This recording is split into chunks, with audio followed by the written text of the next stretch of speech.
అధ్యక్ష, నేను ఒక మాట గుర్తు చేయదలుచుకున్నాను అధ్యక్ష. చాలా మాట్లాడిండ్రు, ఉండుంటే బాగుండేది, నేను అడుగుండేవాడిని. రోజా గారి ఇంటికి వెళ్ళి రొయ్యల పులుసు తిన్నది ఎవరు అధ్యక్ష? నేనా ఉత్తమ్కుమారెడ్డి గారు అధ్యక్ష? రోజా గారు ఒక్కసారి రొయ్యల పులుసు పెడితేనే తిని రాయలసీమను రతనాల సీమ చేసి వస్తాను చెప్పొచ్చిన మహానుభావుడు ఆయన. నిన్ను పుట్టినప్పటి నుంచి 71 సంవత్సరం వరకు పెంచి పోషించి నీకు బుక్కడి బువ్వ పెట్టి గుండెల్లో పెట్టి ఆదరించి భుజాల మీద మోసి తెలంగాణ రాష్ట్రానికి ముఖ్యమంత్రిని చేసి 2009లో కరీంనగర్ జిల్లా నుంచి వలస వచ్చి మహబూబ్నగర్కు బతకడానికి వచ్చి ఒక్క ఓటేయని మహాప్రభు అంటే నిన్ను ఎంపీగా గెలిపించి మా గుండెల్లో పెట్టుకొని చూసుకొని మేము పల్లకీలో మోసి పార్లమెంటుకు పంపిస్తే మా గుండెల మీద తంతవా? ఇది నీ నీతి, నీ జాతి. నువ్వు వచ్చి ఇక్కడ వచ్చి మమ్మల్ని తప్పు పడతావా?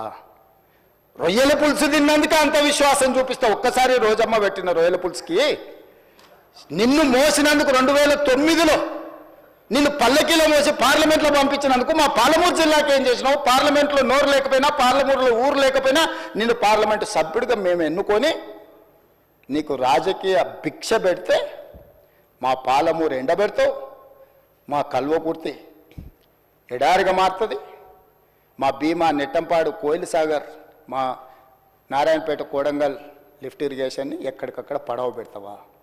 ఇదా నీ నీతి, నీ జాతి అని నేను వారిని అడగదలుచుకున్నా అధ్యక్ష.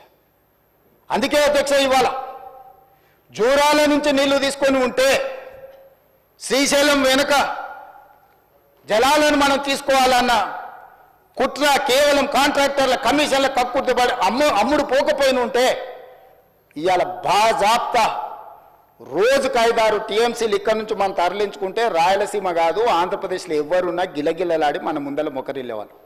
ఇవాళ ఆయన వచ్చి నిస్సిగ్గుగా శ్రీశైలం లెఫ్ట్ బ్యాంక్ రావట్లేదు, రైట్ బ్యాంక్లో నీళ్లు పోతున్నాయి, ఆంధ్రప్రదేశ్ తీసుకెళ్తుందని.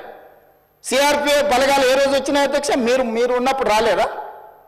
మీరున్నప్పుడు ఆంధ్రప్రదేశ్ పోలీసులు వచ్చి తెలంగాణ పోలీసులు అక్కడ ఉన్న సిబ్బందిని తన్నిపోలేదా? మీకు అసలు పౌరుషం ఉందా? మీలో చీము రక్తం ఉందా?